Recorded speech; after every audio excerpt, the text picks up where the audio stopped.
প্রিয় দর্শক, আসসালামু আলাইকুম।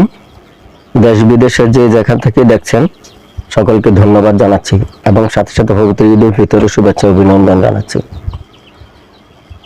প্রিয় দর্শক, একটি ব্যতিক্রমী নিউজ খবর আপনাদেরকে দিয়ে যাচ্ছি। দীর্ঘদিন অপেক্ষার পর বা দীর্ঘ চেষ্টার পর ভারতের পক্ষ থেকে আমাদের মাননীয় প্রধান উপদেষ্টাকে একটি বার্তা প্রেরণ করা হয়েছে ভারতের প্রধানমন্ত্রী নরেন্দ্র মোদীর পক্ষ থেকে। প্রিয় দর্শক, বাংলাদেশের জনগণ ও ডক্টর ইউনূসকে ঈদের শুভেচ্ছা জানালেন ভারতের প্রধানমন্ত্রী নরেন্দ্র মোদী।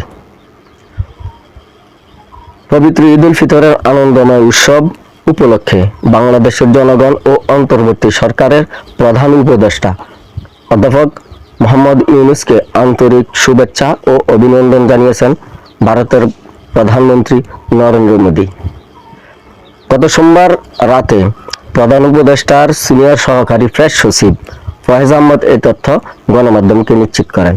শুভেচ্ছা বার্তায় নরেন্দ্র মোদী বলেন, পবিত্র রমজান মাসের সমাপ্তির প্রাক্কালে আমি আপনাকে এবং বাংলাদেশের জনগণকে ঈদ উল ফিতরের আনন্দময় উৎসব উপলক্ষে আন্তরিক শুভেচ্ছা ও অভিনন্দন জানাই।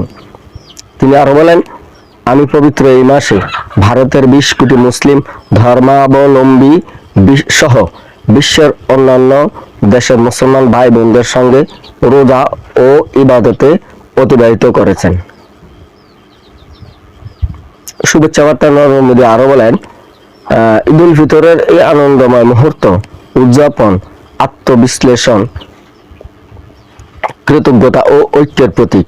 এটি আমাদেরকে করুণা, উদারতা ও সহিংসতা মূল্যবোধের কথা স্মরণ করিয়ে দেয়, যা আমাদের জাতিগুলোকে এবং বিশ্ব সম্প্রদায়ের সদস্য হিসেবে আমাদের পরস্পরকে সংযুক্ত করে।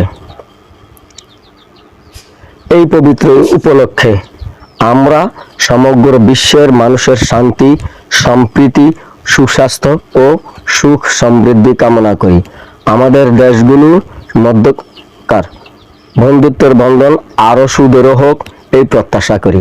শুরুতে যে কথাটি বলছিলাম, দীর্ঘদিন হয়তো ভারতের পক্ষ থেকে আমাদের বাংলাদেশের জন্য এটি একটি মাইল ফলক এবং আগামী রাজনীতির জন্য আমাদের জন্য একটি ভালো সুখবর বয়ে আনবে এই প্রত্যাশা।